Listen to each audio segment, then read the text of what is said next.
दर्शकवृन्द नमस्कार। समाज र सन्दर्भ कार्यक्रममा स्वागत छ। म प्रमिला खतिवडा। समाज र सन्दर्भ कार्यक्रममा आज हामीसँग स्टुडियोमा हुनुहुन्छ नेपाल समुद्रपार निकासी पैठारी संघका अध्यक्ष सुनिल कुमार बंसल।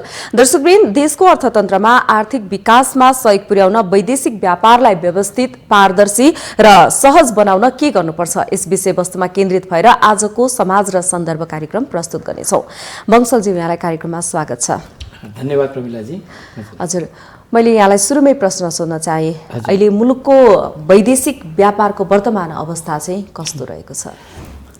प्रमिलाजी, यो देशमा अहिले हाम्रो वर्तमान व्यापारको स्थिति गएको चैत्रदेखि जब हामी 81 हामीहरू कोरोनाको लागि हामीले जब प्रवेश गर्यौं, हुन त के छ भने त्यो बेला चाइनामा चाहिँ प्रवेश गरेर त्यहाँ अप्ठ्यारो स्थिति आइसकेको अवस्था रहेको बेलामा र भारतमा पनि बिस्तारै प्रवेश गरेको अवस्थामा हामीले पनि अचानक त्यसैलाई नै फलोअप गरेर हामीले तुरुन्तै त्यसलाई हामीले फलोअप गर्नमा गयौँ। तर रियालिटी के थियो भने हामी व्यापारीको बुझाइ चाहिँ चैत्र वैशाखमा त्यो बेला नगर्दा पनि हुन्थ्यो कि जस्तो हामीलाई लाग्छ। किनभने चैत्र वैशाख भनेको हाम्रो सबै प्रकारले व्यापारमा राम्रो अवस्था आउने, किनभने म्यारिज ओरिएन्टेड पनि त्यसले तपाईँको चाहिँ सबै हाम्रो यहाँका चाहिँ टुरिज्म बिजनेसदेखि लिएर हाम्रो चाहिँ जुन पार्टी ब्याङ्क्वेटहरूदेखि होटेलदेखि सबै त्यो बेला चाहिँ धेरै राम्रो व्यवसाय गर्ने बेला थियो। तर हामीहरू तत्कालै हामीहरू यो अलि हामी चाहिँ कता कता हामी पनि चाहिँ चाइना र त्यो जस्तो गरेर हामी पनि आत्तिको अवस्था परेर हामीले गरिहाल्यौँ। गरिसकेको अवस्थामा चैतदेखि लिएर हामीहरू कन्टिन्यू हामीहरू जेठ 31 गतेसम्म हामीले लगभग चैत वैशाख जेठ 31 गतेसम्म हामीहरूले चाहिँ कन्टिन्यू हामीले बन्द गरेपछि भन्नुहुन्छ नि त्यो एकदम चाहिँ ठुलो एकदम चाहिँ हाम्रो व्यवसाय क्षेत्रमा ठुलो त्यसले चाहिँ इफेक्टेड गरेको अवस्था थियो। किनभने पूर्ण रूपले हाम्रो चाहिँ अब सबै कुरा बन्द भएको अवस्था, उता विदेशबाट पनि डकुमेन्टहरू हाम्रो बिएलहरू पनि टाइममा नआइपुगेको बेलामा चाहिँ यसले धेरै नै त्यो गएको वर्ष त हामीहरूको लागि व्यापारको लागि र व्यापारीको लागि अत्यन्तै यतिको हामीले हाम्रो आफ्नो व्यापार गरेको अवस्थादेखि अहिलेसम्ममा हामीले कहिले पनि यस्तो अवस्था हामीले फेस गरेको थिएनौँ। र सरकारले पनि अब व्यापारीले धेरै कुरा सरकारसँग त्यो बेला आश गरेको थियो कि अब हामीहरूको यो इन्ट्रेस्टकोदेखि लिएर ब्याङ्कका इन्ट्रेस्टदेखि लिएर भाडाहरूदेखि लिएर कर्मचारीको तलबदेखि लिएर हरेक कुरामा हामीले केही राहत पाउँछौँ कि भनेर हामीहरूले धेरै त्यो बेला त्यो गरेका थियौँ, आशा गरेका थियौँ सरकारसँग।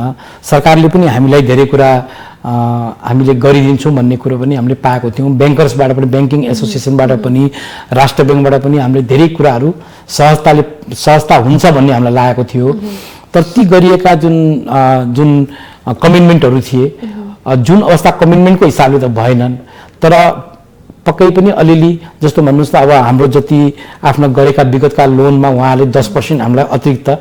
अहिले कोरोना लगभग सामान्य अवस्थातर्फ उन्मुख भइसकेको अवस्था रहेको छ। व्यापार व्यवसाय पनि चलायमान भइरहेको अवस्था छ।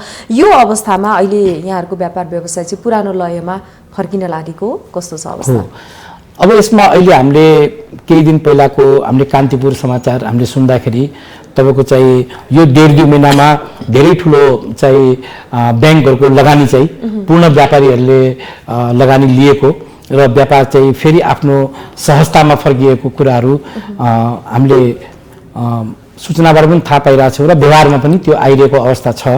तापनि अहिले पनि कति किसिमका व्यापारहरू जस्तो टुरिज्मको व्यापार भयो, अरू भयो, त्यो व्यापारहरू सामान्य अवस्थामा फर्केको अवस्था छैन र अझै पनि तपाईँको त्यो पूर्ण अवस्थामा फर्किनलाई हाम्रो बुझाइमा अझै पनि 6-8 महिना अरू पनि हामीले त्यसलाई आउनलाई टाइम लाग्छ भन्ने हाम्रो सोचाइ छ।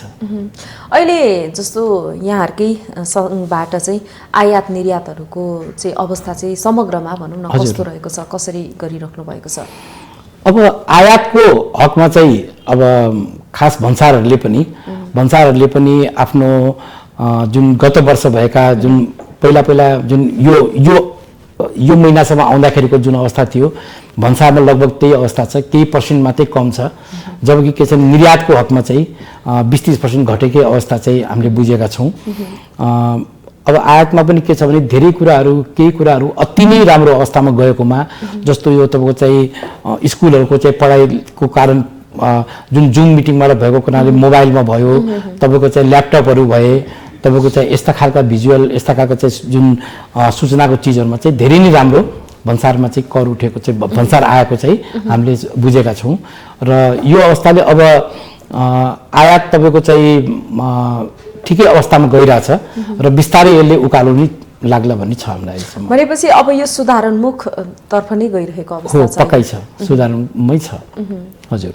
जस्तो यहाँहरूले अहिले कोरोना अघि र कोरोना पछिमा चाहिँ डिफ्रेन्ट चाहिँ के छ, फरक के छ त? जस्तो कोरोना पछि यहाँले कति पठाउनुहुन्थ्यो, अहिले कति ल्याउनुहुन्छ, लैजाने पठाउने आयात निर्यातको अवस्था चाहिँ कस्तो रहेको छ? अब कोरोनाको अघि त नेचुरल सबै कुरा अप्ठ्यारै थियो किनभने विदेशमा पनि तपाईँको चाहिँ त्यहाँनिर पनि उनीहरूको पनि बन्द भएको अवस्था रहेको हो। अहिले पनि तपाईँको चाहिँ जस्तो हाम्रो आयातमा जस्तो रेडिमेड गार्मेन्ट्सहरू जुत्ताहरू यिनीहरू के छ भने व्यापारी स्वयं उपस्थित भएरै ल्याउनु पर्ने अवस्था हुन्छ त्यो किनभने अर्डरबाट गर्दाखेरि खास त्यति तपाईँको चाहिँ त्यसले त्यो दिँदैन र अहिले हाम्रो के छ भने देशमा यो कारणले एउटा राम्रो अवस्था के आयो भनेपछि हाम्रो देशमा अब रेडिमेड आउने ठाउँमा धेरै रूपमा चाहिँ रेडिमेड अब हाम्रो देशले लगभग 60% जति हामी चाहिँ हामी आत्मनिर्भर भइसक्ने अवस्था आइसकेको छ। यो पनि एउटा राम्रै कुरा हो। यसले यो बेलामा धेरै कुराहरू हाम्रो देशमै आत्मनिर्भरतामा जाने कुराहरूले पनि यसले राम्रो सूचना गरेको छ, सूचित गरेको छ र अब यो जुन आयात चाहिँ के छ भने केही चिजहरूको अझै पनि सहजीकरण राम्रोसँग भएको छैन। जस्तो अब यो बिहा व्रतबन्ध भोजहरू कम भएको हुनाले अहिले हजुरको चाहिँ यो जति पनि कस्टम ट्रेडिङका बिजनेसहरू छ ती पनि अहिले चाहिँ त्यति राम्रो रूपमा गएको छैन। अन द होल हेर्दाखेरि तपाईँको चाहिँ अब आउँदो दिनमा आयात राम्रै हुने हामीले देखिरहेछौँ हामीले। जस्तो आयातलाई कम गरी निर्यात बढाउन चाहिँ के गर्नुपर्छ, सरकारको नीति चाहिँ के हुनुपर्छ त? ओके, आयातलाई कम गरेर निर्यात गर्नको लागि सबभन्दा पहिला हाम्रो देशका जुन सरकारी पोलिसीहरू सजिलो हुनु पर्यो र धेरै कुराहरू एकद्वारे हुनु पर्यो।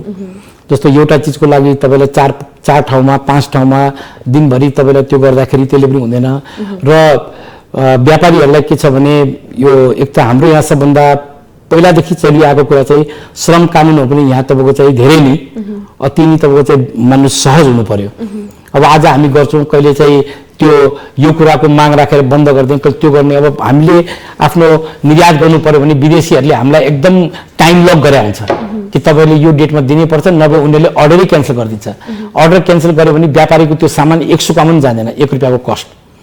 त्यही भएर सरकारले बत्तीको कुरा भयो, नीतिका कुरा भए, यी सब कुरालाई उहाँहरूले अत्यन्तै इजी उहाँहरूले गर्यो भने तपाईँको चाहिँ हाम्रो आयातबाट कम गरेर निर्याततिर जाने अवस्था। जस्तो अहिले हामी सिमेन्टीमा आत्मनिर्भर भइसक्यौँ, हामी डन्डीमा आत्मनिर्भर भइसक्यौँ, हामीहरू जुत्तामा आत्मनिर्भर भइसकेका छौँ, हामी प्लाइवुडमा आत्मनिर्भर भइसक्यौँ र यसको लागि उहाँहरूले के गर्नु पर्यो, जुन उद्योग धन्दा यहाँ चलिरहेछ, जुन बनिरहेछ त्यसको इम्पोर्टमा गभर्मेन्टले के गर्नु पर्यो भने त्यसमा अब त्यसलाई पूर्ण रूपमा हाम्रो विभिन्न किसिमको चाहिँ हाम्रो सम्झौताको कारणले हामी पूर्ण रोक्न सक्दैनौँ। तर त्यसलाई के गर्नु पर्यो, त्यसको भन्सार दरहरू बढाइदियो भने अनि उनीहरूको त्यो चाहिँ हाम्रो यहाँको कस्टसँग।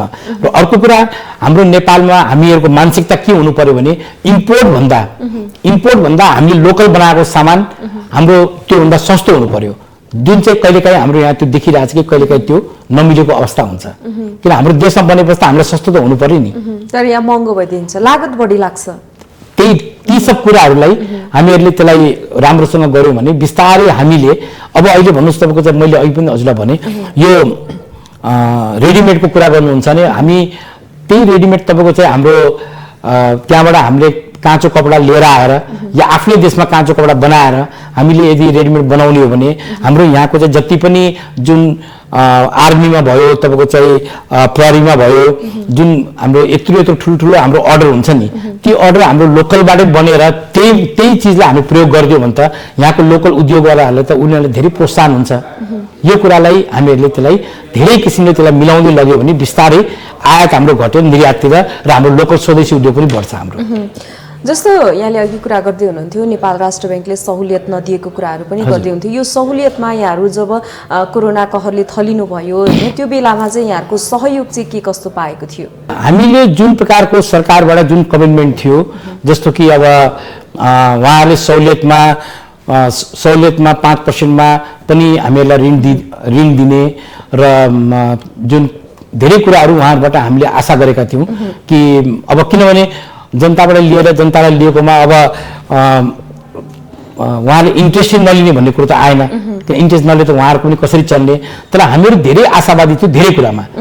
जस्तो अब अहिले आएर पहिलाभन्दा इन्ट्रेस्ट रेटहरू त अलिकति घटेको अवस्था त छ अहिले हाललाई। तर के छ यो कतिसम्म उहाँहरूले यसलाई स्टेबल गर्ने र हामीले आशा गरेको भन्दा हामीले त्यो चाहिँ हामीले पाएनौँ भन्ने नै हामीले भन्नु पर्यो। त्यो धेरै हदसम्म त्यसलाई के छ मिनिमाइज गर्न राष्ट्र ब्याङ्कले खोजेको हो, तर सोचे जतिको चाहिँ भएन भन्ने कुरा हामीलाई लाग्छ। भनेपछि अब यो व्यापार घाटा कम गर्नको लागि चाहिँ सरकारको नीति चाहिँ कस्तो हुनुपर्छ? यहाँहरूलाई के भइदियो भने चाहिँ हामीले अझ बढी सामानहरू निर्यात गर्न सक्थ्यौँ, आयातलाई कम गर्न सक्थ्यौँ या आयात विस्थापित गर्न सक्थ्यौँ भन्ने हुन्छ नि, यो चाहिँ के भइदियो भने चाहिँ हुन्छ? अब यो यसको लागि त मेन कुरा त्यही हो। अब चाहिँ जुन कुरा हाम्रो स्वदेशमा बनिआएको छ, जुन कुरा हाम्रो स्वदेशमा बन्न सक्ने राम्रो अवस्था छ, त्यसलाई प्रोत्साहन दिनको लागि जुन इम्पोर्ट गर्ने त्यसमा चाहिँ जुन आउने कुरा र जुन यहाँ बन्ने कुराको बिचको चाहिँ अलिक डिफ्रेन्स हुनु पर्यो, जसले गर्दाखेरि व्यापारलाई सजिलो हुनुपर्छ। धेरै कुराहरू कहिले कुनै कुरा यस्तो छ कि जुन चाहिँ उताबाट आउने कच्चा पदार्थ र बनेका चाहिँ लगभग एउटै त्यसमा चाहिँ दरमा हुँदाखेरि त्यो चाहिँ त्यति नमिलेको जस्तो देखिन्छ यसमा। यहाँको बजार प्रवर्धन गर्न बजारको अवस्था चाहिँ कस्तो पाउनु भएको छ अन्तर्राष्ट्रिय बजारमा?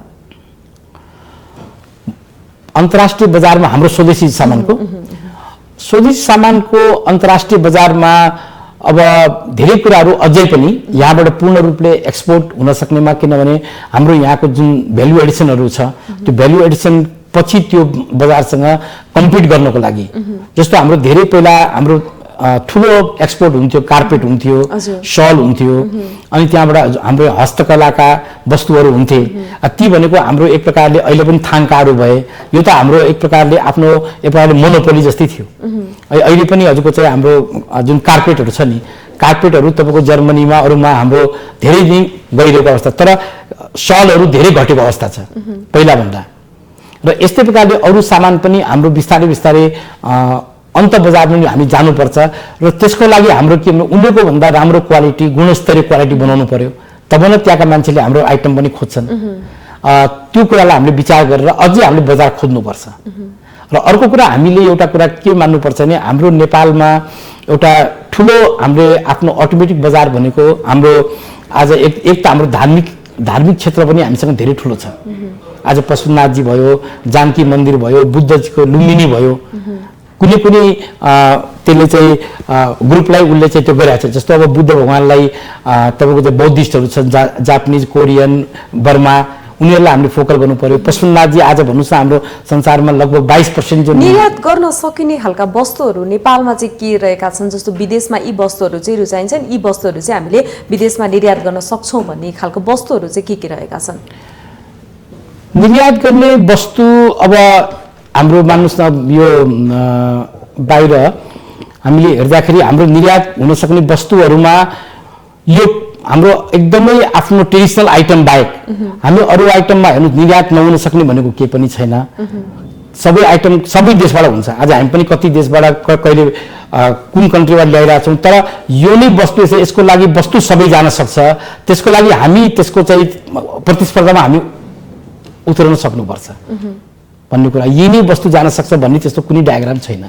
जस्तो यही भएका वस्तुहरू नै हामीले विदेशबाट दोस्रो या तेस्रो मुलुकबाट आयात गरिरहेको अवस्था पनि त छ नि त। यहाँबाट हामीले यहाँ रहेका र बनेका धेरै वस्तु हामी मगाउँछौँ। यहाँ चाहिँ बनिरहेका आइटम हामी धेरै नै जसले गर्दाखेरि व्यापार घाटामा वृद्धि भइरहेको छ हो। यो त हामीले के छ भने देखि नै रहेको छौँ। हामीले कति कुराहरू हामी देखिरहेको छौँ कि हाम्रो देशमा हुँदा पनि, जस्तो भन्नुहोस् अब एउटै कुरा गर्नुहोस्, अब हाम्रो बत्तीकै कुरा गर्नुहोस्, हाइड्रोको कुरा गर्नुहोस् न। अब अहिले आजकै कान्तिपुरको न्युजमा हामीले सुनेको थियो कि हाम्रो यहाँ हाइड्रोको अब डबल बत्ती अब यसपालि आउनेवाला छ, डबल खपत हुनेवाला छ। त्यो बत्ती आएर अनि त्यसमा अहिले हामी यसमा चाहिँ डिपेन्ड हुँदा पनि हामी तपाईँको चाहिँ भारतबाट हामीले लिएर आएर गर्नुपर्ने अवस्था छ। त यस्तो कुराहरूलाई हामीले के छ भने बिस्तारै हटाउन सक्नुपर्छ र मलाई लाग्छ कि हामी यो 1-8 वर्षमा हामी यसमा डिपेन्डेन्ट हुन्छौँ हामी। अहिले जस्तो विश्वव्यापी रूपमै फैलिएको कोरोनाको कारण पनि लगभग नेपालको उद्योग व्यवसायहरू ठप्प रहेको अवस्था छ। यसले चाहिँ यो अहिले सञ्चालन हुने स्थिति रहेको छ कि छैन? होइन, उद्योग धन्दा त सञ्चालन हुन्छ, किन सञ्चालन नहुन सक्ने अवस्थाको कुरा छैन। किन अब बिस्तारै सबै कुरा नर्मलाइज भएको हुनाले उद्योग त्यो कोरोनाबाट हामी धेरै हदसम्म निक्लिसकेका छौँ। किन कोरोनाको मेडिसिन पनि हाम्रो यहाँ पनि ठुलै रूपमा आइरहेछ र मान्छेहरू लगाइ पनि रहेछन् र यसले गर्दाखेरि मान्छेमा यसले भोलि के रिएक्सन देखाउला त्यो आफ्नो ठाउँ तर कन्फिडेन्स बढेको छ। कन्फिडेन्स बढेर मान्छेको नर्मल व्यापार एकदम आफ्नो रूपमा चाहिँ गइरहेको अवस्था चाहिँ पक्कै छ। हजुर, अहिले निजी क्षेत्रले चाहिँ सरकारसँग जस्तो यहाँले आशा अपेक्षा गर्नुभएको कुराहरू चाहिँ के हो, त्यो अनुसार चाहिँ भएको छ कि छैन? हामीलाई एउटा कुरा त के छ भने तपाईँको चाहिँ एक त देशमा सुशासन चाहिन्छ। जस्तो अब हामीले अहिले बुझेका कुराहरू तत्काल जुन यो विगत 2 महिनादेखि 3 महिनादेखि जुन आएका राजनीतिक जुन अलिकति अस्थिरताले पनि बजारलाई कतै न कतै तपाईँको चाहिँ त्यसले इफेक्ट पारेको छ र यसले पार्दाखेरि तपाईँको चाहिँ मान्नुहोस् त विदेशीहरूको पनि जुन आउनु जानु पनि अलिकति कम भएको अवस्था छ र यो हवाई यातायात पनि सबै पूर्ण रूपले नर्मल गराइदिनु पर्ने अवस्था छ। किनभने खालि त्यसले टुरिज्म मात्रै फरक पर्ने होइन, हाम्रो बन्द व्यापारमा पनि त्यसले फरक पार्छ। जस्तो हजुरले भन्नुभयो नि कि युरोपतिर किन एक्सपोर्टहरू अहिले नभएको कारण, किनभने उहाँहरू नआउँदाखेरिको हकमा हामी कता कता हामीहरू चाहिँ आफ्नो व्यापारलाई हामीले व्यापार हाम्रो गुमेको अवस्था छ। त्यो गर्दाखेरि यसलाई नर्मल रूपमा ल्याउनलाई त्यो गरेर सरकारसँग हामीले आशा गरेको हामीलाई बत्ती भयो, सरकारका नीति नियम भए, भ्याट ट्याक्सका नियम भए, यी सब कुराहरू उहाँहरूले एकदम सुचारू रूपले उहाँहरूले गरिदिएको खण्डमा अब अहिले पनि हामी अब आउँदो फेरि तपाईँको चाहिँ जेठमा फेरि जुन त्यो हजुरको चाहिँ यो बजेट आउँछ त्यो बजेटमा पनि धेरै कुराहरू हामी व्यापारीबाट हामीहरूले उहाँलाई सुझाव दिइरहेछौँ। त्यो सुझावहरूलाई गरिदिएको खण्डमा अरूमा हामी नर्मल अवस्थामा आउने चाहिँ अवस्था हुन्छ। जसरी लकडाउनकै समयमा बजेट पनि आयो, बजेट आउँदाखेरि यहाँहरूका समस्याहरू कुराहरू समेटिए कि समेटिएनन् त? यसपालिको बजेटमा अब जुन प्रकारको सरकारको बजेट आयो त्यो बजेटले अब त्यही थियो कि हामीहरूलाई अब बजेटको बेलाको जति हामीले त्यो पीडा भोगेका थियौँ भ्याटका कर आयकरको र हाम्रो चाहिँ यो भ्याटको जुन थियो त्यो जुन रूपले हुनुपर्नेमा हामीले जति आशा गरेका थियौँ त्यति त हुन सकेन। किन सरकारले के गरेको थियो भने फेरि तपाईँको गएर त्यो जुन भदौमा गएर जुन बन्द गरेको थियो नि, भदौमा पनि 3 गतेदेखि लिएर हजुरको चाहिँ 21 गते कि 24 गतेसम्म फेरि पूर्ण बन्द भएको थियो। 21 दिनको बन्द गरेपछि 25 गतेदेखि तुरुन्तै सरकारले फेरि तपाईँले भ्याट हाल्नै पर्छ, यो गर्नुपर्छ भने इमिडिएटली उहाँले राखिदिनु भयो। त्यसलाई खालि 7-8 दिन मात्रै सारिदिनु भएको थियो। भदौको साउमा असोज 8 गते भनेर एउटा सारिदिनु भएको थियो। त्यो वास्तवमा व्यापारीको चाहना र अहिले हालको जुन पीडा थियो व्यापारीको त्यसलाई चाहिँ त्यो त्यति मान्नु त्यो भएन सम्बोधन। यी कुराहरू हामीलाई अघि फिल भएको हो र बजेटमा चाहिँ त्यति तपाईँको धेरै हामीहरूलाई सुहाउँदो कुरा नआए पनि त्यही पनि सरकारले धेरै कुरा दिन खोजेको थियो। त्यही भन्नु सरकार र यो निजी क्षेत्र बीचको समन्वय, सम्बन्ध, सहकार्य, छलफल यो विषयमा चाहिँ यो कोभिड पछि जसरी यहाँहरूलाई आर्थिक सङ्कट भयो, उद्योग धन्दाहरू व्यापार व्यवसाय ठप्प भए, यो अवस्थामा चाहिँ सरकारबाट कस्तो प्रतिक्रिया सरसहयोग पाउनुभयो? सरकारबाट हामीले धेरै सहयोग पायौँ। यो विषयमा हामीले धेरै सहयोग पायौँ। हामीले बराबर हामीले हाम्रा अर्थ सचिव, राजस्व सचिवहरूसँग हामीले डिस्कस गऱ्यौँ। हाम्रा भन्सारका महानिर्देशकज्यू, वाणिज्य विभागका निर्देशकज्यू सबैसँग हामीले गऱ्यौँ र उहाँले हामीलाई सजिलो र उहाँहरूले सहजै बनाउनु भएको छ। त्यसमा हामीलाई भन्नु केही छैन व्यापारी। हजुर, अहिले जब यो पुनरुत्थानको योजनाहरू सायद अगाडि बढिराख्नु भएको छ यहाँहरू, अब सरकारले यसमा चाहिँ हामीलाई यो गरिदियो भने चाहिँ अझ बढी हामी निर्यात गर्न सक्थ्यौँ भन्ने कुराहरू छन् कि छैनन्? छन्, किनभने अहिले तपाईँको चाहिँ तत्काल यो आउँदो बजेटको लागि उहाँहरूले हामी सबै व्यापारी वर्गहरूसँग छलफल गरेर हिजोको उहाँले अन्तिम हामीहरूलाई सुझाव दिनु भनेको थियो उहाँहरूले चैत्र 5 गते।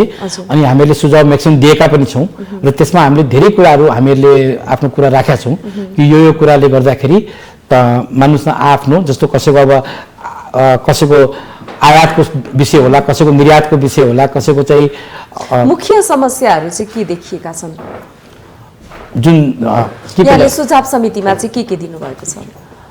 सुझाव समितिमा हामीले अब अहिले खास धेरै कुरा भन्सारमा हामीले दिएको कुरामा चाहिँ अब हामीले के भनेको छौँ भने तपाईँहरू अब रिफरेन्स भ्यालुहरू छोडिदिनुहोस् रिफरेन्स भ्यालु भनेको पहिला एउटा किताबमा तपाईँको नोटेड गरे हुन्थ्यो यति यति यो आइटमको यति भन्ने कुरा। तर अब आजको नयाँ सिस्टमले घटेको बेला घटेको हुन्छ, बढेको बेला बढेको हुन्छ। त्यही भएर व्यापारीले स्व घोषणा गरेकोबाट तपाईँहरू हाम्रो सामान झिकाउन दिनुहोस्, तपाईँलाई कुनै कुराको समस्या पाउने यो हाम्रो चाहिँ उनीहरूको चाहिँ पिसिए गर्ने अधिकार छ, त्यसलाई युज गर्नुहोस् भनेर अहिले हामी उहाँलाई धेरै कुरा गरेका छौँ। उहाँले पनि धेरै कुरा यसलाई मान्दै आउनु भएको छ। भन्सारसँग पनि त्यति त्यो कुनै खास छैन, करले पनि त्यति व्यापारीलाई त्यस्तो धेरै नै दुःख दिएको अवस्था पनि छैन। अब केही कुराहरू हाम्रो र उहाँको बिचमा हुनेका डिफ्रेन्सका कुराहरू हामीले उहाँलाई दिइरहेकै हुन्छौँ। अब त्यस्तै निर्यातको चाहिँ विषयमा पनि निर्यातमा पनि अब व्यापारीहरूलाई अब अहिले कोभिडको बिचमा जस्तो भन्नुहोस् न, अब प्लेनहरू अब धेरै नआएको, हवाई जस्तो भन्नु थाई एयरवेज अहिले बन्दै छ। अहिले हाम्रो त धेरै एयरक्राफ्ट पहिला भन्दा त अहिले हामी 20% एयरक्राफ्ट पनि त काठमाडौँ आएको अवस्था छैन। गर्दा जुन सामान चाहिँ पहिला एयर कार्गो भएर जान्थ्यो त्यो एयर कार्गोबाट पनि अहिले जान सक्ने अवस्था छैन। डिमान्डै कम भएर हो कि के हो? हैन, डिमान्ड भन्दा पनि अहिले के छ भने तपाईँको चाहिँ यो युरोपबाट, किनभने खालि उनीहरू कार्गो गएर मात्रै पनि भएन, उनीहरूका पेसेन्जर पनि आउनु पर्यो। अब युरोपमा पनि हजुरले हामीले सुनेको हिसाबले लाखौँ मान्छे त्यहाँ पनि कोभिडले उहाँहरूको चाहिँ मृत्यु भएको अवस्था छ। त त्यहाँ गर्दाखेरि अहिले अब तत्काल अहिले हामीलाई फेरि अप्ठ्यारो हुनुपर्ने अवस्था हामी बुझिरहेछौँ, किनभने युरोपमा पनि धेरै देशहरूमा फेरि लकडाउन गरेको अवस्था र अहिले भारतमा पनि 4-5वटा सहरमा फेरि लकडाउनतिर गइरहेछ। हामी के बुझिरहेछौँ भने लास्ट इयर पनि हामी मार्च 24-25 तारिकमा हामीले चाहिँ हाम्रो देशमा पनि लकडाउन भएको थियो। फेरि ठ्याक्कै त्यही अवस्थामा हामी आइपुगेका छौँ। अहिले आज हामी 19 तारिकमा छौँ। त फेरि त्यही अवस्थामा आएको हुनाले कतै फेरि त्यस्तो लागू होला कि भन्ने भय पनि छ। यो कारणले गर्दाखेरि पनि धेरै सबभन्दा ठुलो कुरा के हो भने यो जुन ट्रान्सपोर्टेसन एकदम सहज हुनुपर्छ। किन हामीले बाई सी पनि गऱ्यौँ भने बाई सीमा पनि अहिले हजुरलाई कतिको थाहा छ, अहिले सबै यो हजुरको चाहिँ यो जुन सिपिङहरूका चाहिँ प्राइसहरू डबल 2.5 गुणा भइरहेछ। यो के कति कारण, किनभने मान्छेको कतै भेसेलहरू जाने आउँदाखेरि इम्टी आउने यी सब कुराहरू उनीहरूको कस्ट बढिरहेछ। त्यो कस्ट आएर डाइरेक्ट हामी व्यापारीको लागि पनि हामीलाई डाइरेक्ट इफेक्ट पर्यो त्यसले। जुन हामी आज 20 फिटको कन्टेनर 1800 युएसमा मगाउँथ्यौँ भने आज त्यो $3800सम्म पुगेको अवस्था छ। यो भनेको धेरै ठुलो भएन, 1800 मूल्य वृद्धि जस्तै भयो हो उनीहरूको शिपिङ चार्ज। त यी सब कुराहरू अलिकति सहज भयो भने तपाईँको चाहिँ निर्यात हुने त आफ्नै ठाउँमा छ। अर्को कुरा उता व्यापारीहरू पनि अझै पनि उनीहरू व्यस्त भन्दा नि अस्तव्यस्तै भएको अवस्था छ। यो कुराहरू हो। यो कुरा सहज हुनको लागि त अब यो कोभिडको जुन छ हामीले एउटा आफ्नो मनको कुरा जे राखे पनि कोभिड जबसम्म पूर्ण नर्मल अवस्थामा आउँदैन तबसम्म पूरा रूपले व्यापार सहज हुने अवस्था चाहिँ हामी कम देख्छौँ। नेपालमा मात्रै सामान्य अवस्थामा फर्केर पनि भएन, विदेशमा पनि हुनु पर्यो। यो अवस्थामा यहाँहरू चाहिँ कसरी अगाडि बढिराख्नु भएको छ त? अहिलेको सिचुएसन कस्तो छ? यहाँले कसरी काम गरिराख्नु भएको छ? अब अहिलेको सिचुएसनमा त के छ भने जुन हाम्रो अब नेपालमा रेगुलेटरीमा जुन चाहिने सामानहरू हो, जस्तो हजुरको चाहिँ अब इन्धन भयो, जस्तो अब रेगुलेटरीका चाहिँ अब यहाँका बच्चाहरूलाई दुधहरू भए, जुन हाम्रो जे चाहिने अवस्था कच्चा पदार्थहरू जे चाहिने अवस्थाको सामान छ त्यो त यहाँ आइरहेकै अवस्था छ। अब हामीका मान्नुहोस् न अब त्यही रूपले भन्नुहोस् न यो कोभिडको बेलामा साइकलहरू भए, मोटरसाइकलहरू भए, तिनीहरू पनि धेरै सेल भएको अवस्था थियो। त्यो पनि चलिरहेको छ भन्नाले अहिले अरू हाम्रो देशको लागि कुनै फरक परेको छैन।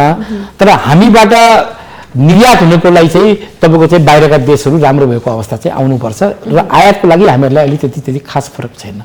यहाँहरूले जस्तो कोभिड-19 को कारणले गर्दा विभिन्न उद्योगहरू बन्द भएको अवस्था रहेको छ र यी उद्योगहरू अहिले सञ्चालनमा आइसके, यहाँहरूले चाहिँ जस्तो यहाँलाई सहज चाहिँ कति भएको छ? उद्योग व्यवसायहरू सञ्चालनमा आएका छन्, यहाँहरूको काममा सहजता चाहिँ छ कि छैन? उद्योग व्यवसायहरू अब हामीले सुनेको हिसाबले हाम्रो जुन हामीले तराईको समाचार र तराईको व्यापारीबाट बुझ्दाखेरि अहिले पनि धेरै उद्योगहरू अहिले पनि पूर्ण अवस्थामा खुलेको अवस्था छैन र बजारमा अहिले कुनै त्यो उद्योग कुनै चिज बन्द भएर बजारमा कुनै चिजको कमी कमजोरी चाहिँ हामीले पाएका छैनौँ। सामानको आपूर्ति त अहिले नेपालमा छँदैछ, आपूर्तिमा कुनै गाह्रो भएको छैन। अहिले अब उद्योग व्यवसायहरू ठप्प हुँदाखेरि कोरोनाले गर्दाखेरि अब देशको अर्थतन्त्र चाहिँ कतातिर जाला? जस्तो देशको अर्थतन्त्र त लगभग राजस्वले नै चलिरहेको हुन्छ हो। अब देशको अर्थतन्त्र राजस्वबाट चलेको नर्मल हो। अहिलेसम्ममा हामीले बुझेको हिसाबले एक त हामीसँग विदेशी रेमिटेन्स राम्रै आइरहेको छ, विदेशी रेमिटेन्समा कुनै कमी आएको छैन र हाम्रो पनि देशमा के छ भने अब आयाततिरको भन्सार पनि राम्रै अवस्थामा भइरहेकै अवस्था देखिया छ र हाम्रो कर पनि हाम्रो चाहिँ त्यति खस्केको अवस्था देखिया छैन। त्यो गर्दाखेरि अब किनभने अब अहिले हामी मोटामोटी चैतमा आइसक्यौँ, वैशाख जेठ, अब लगभग हामीसँग मानिदिनुहोस् 85 दिन अरू छ भन्नुहोस्, 85 डेज छन्। त्यो छ, तर के छ भने हाम्रो देशमा देखेको माइनस पोइन्ट चाहिँ कता छ भने जति विकासको लागि हामीले छुट्याएको बजेटहरू छ त्यो बजेटहरू चाहिँ तपाईँको पूर्ण रूपमा खर्च हुन नसकेर त्यसको अवस्था चाहिँ साह्रै नै फ्रिज हुने अवस्था, त्यो अवस्था यदि हाम्रो सामान्य सुचारू भइदियो भने राम्रो हुन्थ्यो। अर्को हाम्रो भनाइ के छ भने आउँदो बजेटमा पनि जुन अहिले सरकारले पनि त्यही नीति लिएको छ कि धेरै किसिमका नयाँ प्रोजेक्टहरू नल्याएर भएकै प्रोजेक्टलाई नै तपाईँको चाहिँ त्यसलाई गर्ने भन्ने अहिले सरकारको सोच पनि छ। त्यो गर्दाखेरि हाम्रो डेभलपमेन्टमा भएको यदि एमाउन्ट चाहिँ यदि हाम्रो फ्लोमा आइदियो भने त्यसले गर्दाखेरि धेरै जुन स्वदेशी उद्योगमा भएका चाहिँ हाम्रा उद्योगहरू पनि राम्रो फस्टाउने अवस्थामा आउँथ्यो भन्ने कुरा मेरो सोच छ। जस्तो मुलुकको राजनीतिक प्रशासनिक संयन्त्र हेर्दाखेरि हाम्रो आर्थिक सामाजिक अवस्थाले कार्यान्वयन पक्ष चाहिँ कतिको बलियो देख्नुहुन्छ? आर्थिक सामाजिक अवस्थाले कार्यान्वयन पक्षमा हाम्रो यहाँ के छ भने हजुर यो ब्युरोक्रेसीको हकमा अति डिसिप्लिन स्ट्रङ छन्। उहाँहरूले कमसेकम आफ्नो चाहिँ रेगुलेटरीलाई राम्रोसँगै बजारमा कुनै समस्या नभइकन गरिदिरहेको छन्। अब यसमा अलिकति हामीलाई खट्केको चाहिँ जुन यो अलिकति पोलिटिकल्ली जुन कुराहरू आइरहेछ त्यो कुराहरू रेगुलेटरीमा त्यो आइदिएन भने समाजमा अहिले हाम्रो रेगुलेटरीमा कुनै समस्या नहोला जस्तो हामी बुझ्छौँ। अहिले हाम्रो अर्थतन्त्र लगभग आयातमुखी नै रहेको छ हैन? जस्तो गरी आन्तरिक उद्योग र उत्पादनमा लगानी भन्दा पनि आयातमुखी कारोबारमा उद्योगी व्यवसायीहरू अलि बढी सक्रिय भएको पनि देखिएको अवस्था छ। यसले हाम्रो अर्थतन्त्र अब तत्कालको लागि त चलायमान होला, तर दीर्घकालीन असर पनि त पर्छ होला नि यसले? नो डाउट त्यो पर्छ। किन भन्नुहुन्छ भने हजुरको चाहिँ अब हामीहरू कृषि भन्दा हामी कृषिमा धेरै हामीले कुरा राख्छौँ, कृषिलाई धेरै फोकस गऱ्यौँ। जुन बेला भारतबाट धेरै मान्छेहरू विदेशबाट धेरै मान्छे फर्किँदाखेरि तपाईँको चाहिँ 15-15 दिन 20 दिनसम्म हिँडेर जब फर्किने बेला भएको थियो, फर्किँदै थिए, हामी सबैजनाले त्यो बेलामा धेरै हामीले ख्वाब देखाएका थियौँ र देखाएका थियौँ कि हामी यो गर्दैनौँ त्यो गर्दैनौँ भनेर। तर केही दिनमै जुन भारतबाट आएकाहरू जसरी दुःख पाएर आएका थिए त्यसरी उहाँहरू फिर्ता जानुपर्ने बाध्यता भयो।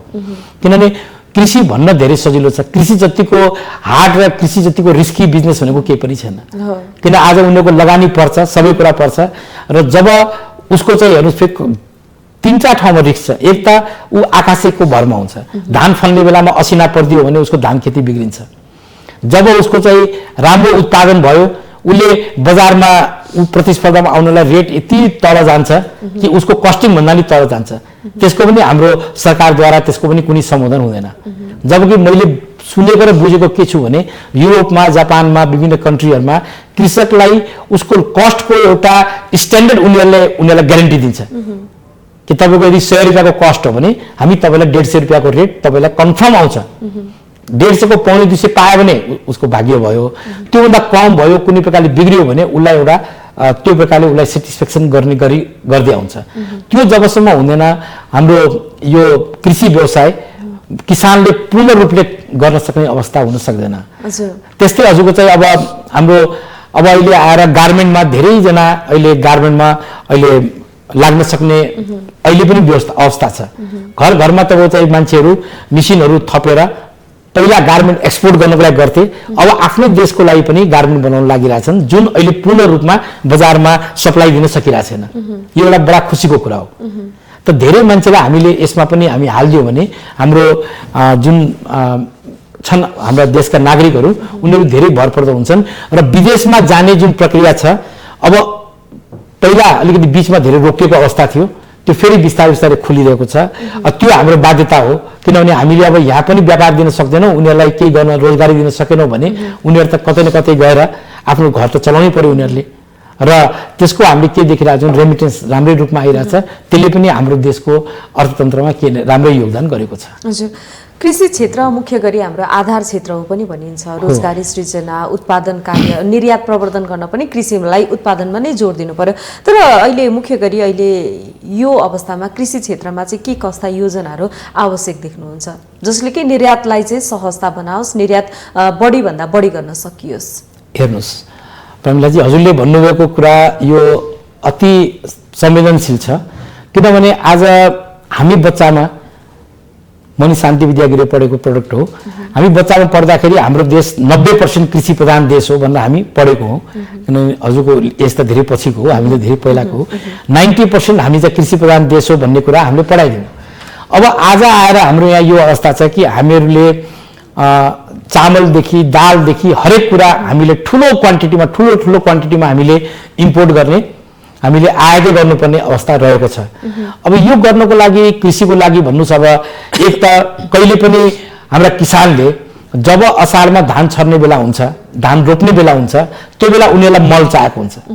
जुन हामी हरेक वर्ष के देख्छौँ भने हरेक वर्ष उनीहरूलाई त्यही बेलामा मलको लागि हामी चाहिँ एकदम लास्ट मोमेन्टमा गएर हामीले कहिले बङ्गलादेशसँग मागिरहेछौँ। हामी भन्दा भन्नुहोस् न अब समान कन्ट्री होला या माथि होला, तल त्यो भन्दिनँ, तर हामीले उहाँसँग कहिले हामीले मल मागिरहेछौँ, कहिले भारतदेखि मागिरहेछौँ। त्यो प्लान भएन। हामीलाई कुन बेला मल चाहिन्छ त्यो बेला हामीले सट्टै दिन पायो भने किसानको अझै त्यो उर्वरक हुने अवस्था अझै बढी हुन्थ्यो। त यस्ता कुराहरूलाई हामीले पूर्ण विचार गर्नु पर्यो। हामीले किसानहरूलाई के दिनुपर्छ, कुन बेला के चाहियो, सिँचाइ कसरी गरिदिनु पर्यो। यो हामी जहाँ पनि फरेनमा हामी जान्छौँ भने हामी के देख्छौँ भने त्यहाँ सबै यो कुरालाई बहुत एकदम वैज्ञानिक करणले काम गरेर हुन्छ। हाम्रो यहाँ हचुवा भरमा काम भइरहेको हुन्छ। आज हामी देखिरहेको छौँ किसानले उसले उखु रोपेर गरिरहेछ, त्यो चिनी मिलहरूले उहाँलाई पैसा नदिएको कुरा सुन्छौँ हामी। त त्यो भयो भने अहिले उसको मन कसरी उसको अहिले पनि अरू पनि एउटा के आइटमको मैले सुनेको थिएँ कि दुधको पनि एक दुई हप्ता पहिला दुध पनि किसानले उत्पादन गरेको दुध तपाईँको चाहिँ उसको पेमेन्ट नपाएको अवस्था छ। प्रोत्साहन गर्ने नीति नै भएन। नीति नियम पनि स्ट्रङ हुनु पर्यो। अब उनीहरू यहाँ आएर तपाईँको धरना दिने, अरू दिने, त्यसपछि किन यस्तो कुरा पनि अलिकति कडा व्यवस्थापनहरू, कडा चिजहरू, रियालिटी के हो त? हामीले भारतबाट ल्याइरहेको चिनीहरू, दूधको प्याकेटहरू ल्याइरहेका हुन्छौँ, तर स्वदेशमै उत्पादित सामानहरूले चाहिँ बजार नपाइरहेको अवस्था हुन्छ। त्यस्तो कुराले हो प्रमिलाजी, त्यस्तो कुरालाई के हुन्छ भने अति नै स्ट्रिक्ट तरिकाले एउटा अध्ययन के हुनुपर्छ, अध्ययन चाहिँ यसको भएर यो कुरा यसरी जानुपर्छ, यो कुरा यसरी जानुपर्छ भन्ने कुरा एकदम स्पष्ट निर्देशन हुनुपर्छ। त्यो भने कृषि भनेको हाम्रो यहाँ कृषि र पर्यटन र धार्मिक तीनटा कुरामा हामी धेरै बलियो हुनुपर्छ। जबकि हामी आज धार्मिकमा हामी गर्वसाथ भन्न सक्छौँ, अब आज हामी पर्यटनमा हामी गर्वसाथ भन्न सक्छौँ कि माउन्ट एभरेस्ट र विदेशीहरू यहाँका हिमालहरू चढ्नको लागि अति नै उन्मुक्त मनले उनीहरू आउँछन्। त्यो त कोहीसँग म्याच गर्दैन नि। हाम्रो यो त हाम्रो मोनोपोली हो नि। हजुर, जस्तो यहाँहरूले सामान निर्यात गर्दाखेरि कुन कुन देशहरूमा चाहिँ विशेष गरेर निर्यात गर्नुभएको हुन्छ? अब यहाँको जुन सामानहरू निर्यात गर्दाखेरि मेन त हाम्रो यहाँबाट निर्यात हुने भनेको बढी से बढी सामान त युरोपहरू नै जाने हो। धेरै सामान त युरोपतिर जान्छ, जापानतिर पनि जान्छ। हस्तकलाका चाहिँ यी आइटमहरू यिनीहरू जापान पहिलेदेखि गइरहेको अवस्था छ। अब धेरै सामानहरू पहिला तपाईँको चाहिँ अब यो टेक्सटाइजिङ एउटा पिटिआई बनाएर हाम्रा चाहिँ यानहरू पनि पहिला भारत धेरै गएको थियो। त्यो बेला धेरै हाम्रो यहाँ इन्डस्ट्री पनि लागेको थियो। यसमा कुनै कुनै हाम्रा उताको चाहिँ हाम्रो जहाँ हामी निर्यात गर्छौँ उनीहरूले केही कुरा उठायो भने पनि हाम्रो देशको चाहिँ तपाईँको चाहिँ आर्थिक क्षेत्रले योजनाहरूले उनीहरूले केही भन्यो भने त्यसको चाहिँ प्रोटेक्ट गर्न सक्नु पर्यो। नभए हाम्रो त्यतिकै रोकिया अवस्था पनि छ। कहिलेकाहीँ कुनै कुरा हामीले बनाएर इन्डस्ट्री लगायौँ, त्यो गऱ्यौँ, त्यसपछि त्यो सामानै नजाने अवस्था पनि पारिदिन्छ।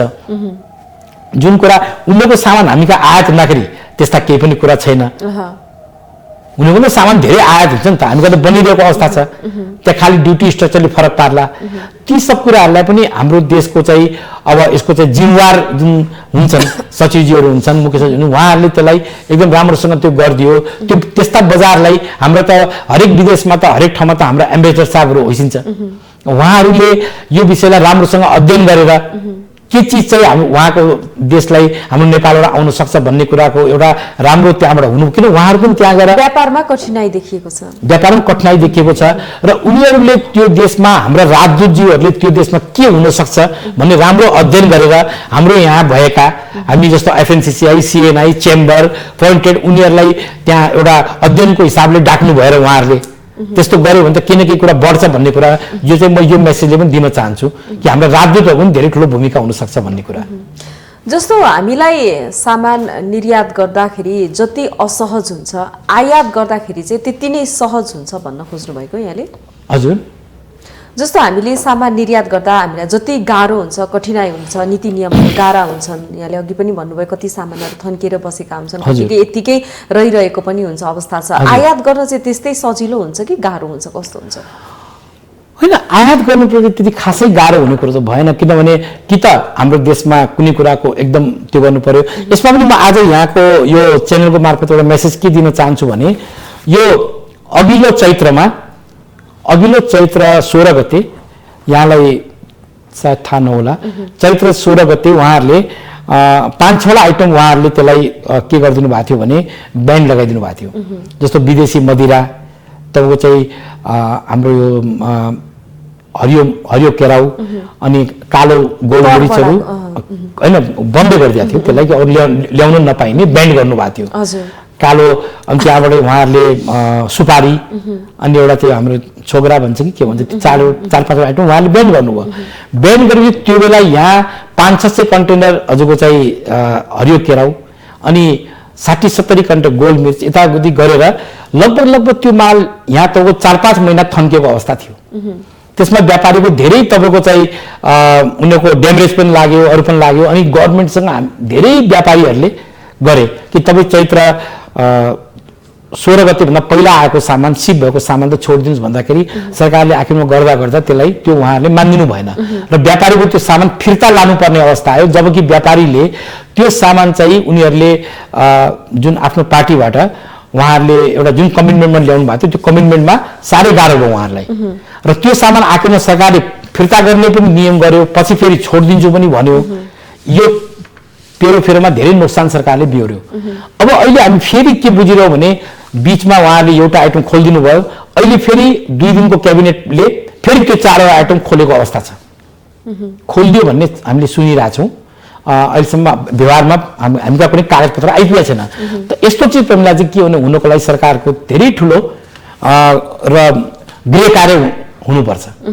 एकपटक हामीले गरिदिन्छु भन्ने अनि त्यसो गर्दाखेरि धेरै व्यापारीले नोक्सानहरू फेस गरेको अवस्था छ। यस्तो निर्णयहरू गर्दाखेरि धेरै बुझेर गर्दा राम्रो हुन्छ भन्ने कुरा हाम्रो अनुरोध हो। विशेष गरेर हामीले उत्पादन क्षेत्रमा भन्दा पनि उपभोग क्षेत्रमा चाहिँ अलिक बढी खर्च गरिरहेका पनि हुन्छौँ, जसले गर्दाखेरि पनि हाम्रो व्यापार यो असन्तुलन भइरहेको हो कि? अलिकति मैले बुझेन कस्तो सो उत्पादन क्षेत्रमा हामीले जति लगानी गर्नु पर्थ्यो, जति हामीले मेहनत गर्नु पर्थ्यो त्योभन्दा बढी चाहिँ हामीलाई सामान प्रयोगमा मात्रै बढी जोड दिइरहेको भएर पनि हो कि यस्तो?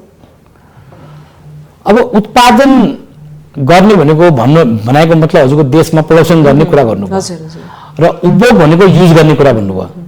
भन्नाले हाम्रो बानी चाहिँ के छ भने आयात गरेको सामान सिधै उपभोग गर्ने हाम्रो बढी सोच भयो। उत्पादन क्षेत्रमा हामीले लगानी गर्न चाहेनौँ भन्ने किसिमले पनि हो। त्यो उत्पादन क्षेत्रमा लगानी गर्न चाहनु भन्ने कुरा व्यापारको सिम्पल फर्मुला छ। व्यापारीलाई जब उसलाई एकदम सहजता र स्थिरताले उसले जब केही उत्पादन गरेर 2 पैसा उसले बेनिफिट गर्यो भने किन गर्दैन उसले? अब उसलाई त्योभन्दा सजिलो आयात गरेर उसलाई तुरन्त 2 पैसा बेनिफिट हुन्छ नि ऊ त्यसमा लागेको अवस्था हो। यसलाई गर्नको लागि त सरकारले नै यसमा कसरी सहज पुर्याउने भन्ने कुरा सरकारले नै सोच्नुपर्छ। नेपालमा आयात गरिएको सामानहरू चाहिँ प्रशोधित र महँगो हुने, तर निर्यात गरिने वस्तुहरू चाहिँ अर्धप्रशोधित र सस्तो हुने पनि हुन्छ भनेर भनिन्छ। यो चाहिँ कस्तो खालको हो? यो चाहिँ अब यो कुरा चाहिँ अब पोसिबल्ली हुन सक्छ। किन भन्नुहुन्छ भने अब आयात गरेका सामानहरू अहिलेसम्म पनि हामीले भन्नुपर्छ कि उनीहरूभन्दा हामीले जहिले पनि हाम्रो मनोभावना के हुनु पर्यो भने हो योभन्दा हाम्रो सामान राम्रो छ भन्ने पार्नुपर्छ। जस्तो आजको दिनमा हामीले जुन कुरा गरिरहेका छौँ, सिमेन्टी भयो, डन्डी भयो, प्लाइवुडहरू भयो, अब हेर्दाखेरि के छ भने हाम्रो पब्लिकले, हाम्रो जनताले यो सामान बाहिरको भन्दा चाहिँ कमजोर छैन भन्ने उनीमा भरोसा भइसकेपछि व्यापारीले फेरि ती सामान इम्पोर्ट गरेरै म घरमा लगाउँछु भन्ने अवस्था अब गएको अवस्था छ। अब कसैले पनि भारतको कुनै छड र सिमेन्टी लिएर आएर तपाईँको चाहिँ आफ्नो घरमा ढलान गर्नलाई राख्छु भन्ने अवस्था छैन। त्यस्तै अरू सामानमा पनि यही प्रकारको प्रवृत्तिहरूलाई त्यो भनेको हामीमै डिपेन्ड हुने कुरा हो। यो आयात गरिएको वस्तुमा गुणस्तरीयता चाहिँ कतिको हुन्छ? आयात गरिएको वस्तुमा गुणस्तरीयताको जुन कुरा गर्नुभयो त्यहाँ विदेशमा अथवा चाइनामै भन्नुहोस् न हरेक प्रकारका सामानका क्वालिटी हुन्छन्। त्यो क्वालिटी पनि हुन्छन्। अर्को त्यहाँ कहिलेकाहीँ उनीहरूले अनक्वालिटीलाई पनि क्वालिटीको लेभल लगाएर पनि पठाइदिन्छन्।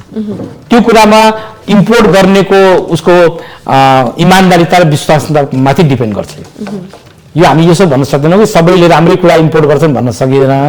अब कति कुराहरू युरोप, अमेरिका, जापानबाट आउने ब्रान्डेड सामानमा उनीहरू कमिटेड छन् र कति कुराहरू अनब्रान्डेडमा यस्तो प्रक्रियाहरू भएको पनि पाइएको छ। हजुर, हामी कार्यक्रमको अन्तिम समयमा आइपुगेका छौँ। जस्तो नेपालको वैदेशिक व्यापार प्रतिवर्ष थप चिन्ताजनक हुँदै गइरहेको अवस्था पनि छ। अब लामो समयदेखिको अर्थतन्त्रको निमित्त यो विषय चुनौती पनि बन्दै गएको छ। अब यसको समस्याको समाधान त के रहेको छ त?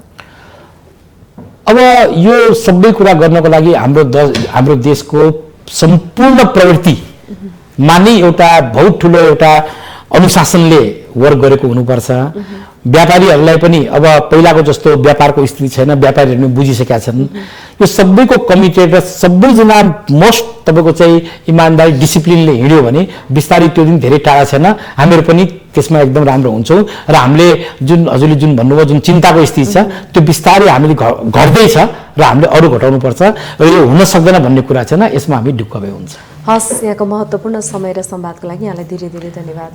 धन्यवाद प्रमिलाजी, माउन्टेन टिभीले यसरी मलाई सम्झेर डाकिदिनु भयो र मलाई केही भन्ने मौका दिनुभयो, त्यसको लागि म अति कृतज्ञता ज्ञापन गर्छु।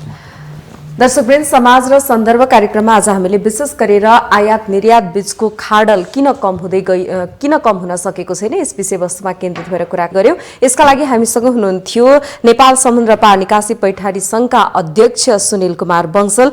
दर्शकवृन्द, समाज र सन्दर्भ कार्यक्रमबाट म प्रमिला खतिवडा पनि बिदा हुँदैछु। हेर्दै रहनुहोला माउन्टेन टेलिभिजन। नमस्कार।